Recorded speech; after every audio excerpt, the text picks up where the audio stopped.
Welcome back, everybody. It's episode 82 of the Mental Toughness Workout of the Day Project.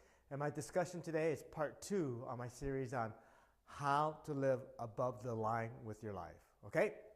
Now, if you didn't see yesterday's episode, let me do a real quick recap about the difference between above the line living and below the line living. All right? Now, if you're the kind of person that looks for excuses and don't take responsibility for action, unfortunately, you're living below the line. You're also a person that sees himself as a victim, find faults in everybody except themselves, and whine and complain.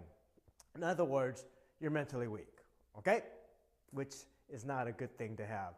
Now, on the other side of the spectrum, if you're the kind of person that takes responsibility and being accountable for your actions, then you're a person that lives above the line. Other characteristics of a person that lives above the line is somebody that's aggressive and proactive in finding solutions to their problems, being positive, and being more resilient, okay? All right.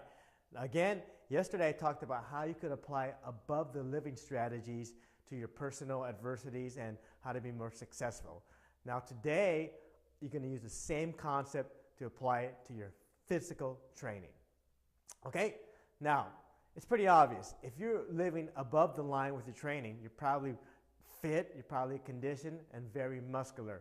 Unfortunately, if your training is below the line, you're probably a fat fuck or a skinny dweeb with no muscle on their frame.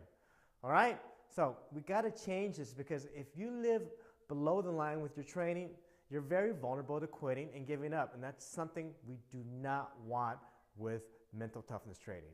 All right? Now, here's the tip of the day. First of all, people, you got to take responsibility for your actions with your training. Stop blaming the trainers, your food, your diet, your genes, your genetics, and your parents. It's not their fault because you're out of shape, people. It's your damn fault. All right? Once you take responsibility for your training and why you're so out of shape, you got to look aggressively for a solution.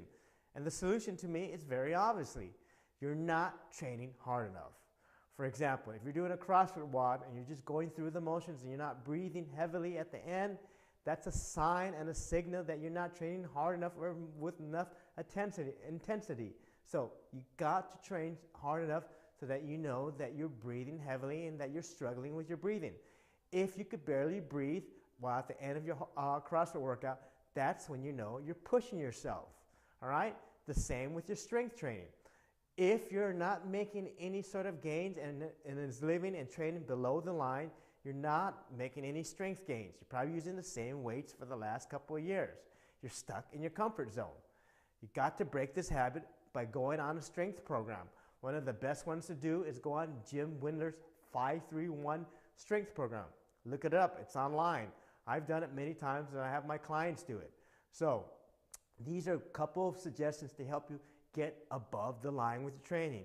Once you do, I have no doubt that you'll be more successful with training, but more importantly, for your sake, you'll look better and stop being such a fat ass or a skinny fuck with no muscle on your frame. All right? That's the tip for today. Come back for tomorrow. In the meantime, you know what I'm going to tell you. You want more tips? Get my book. It's on Amazon right now. Check it out, and we'll see everybody tomorrow.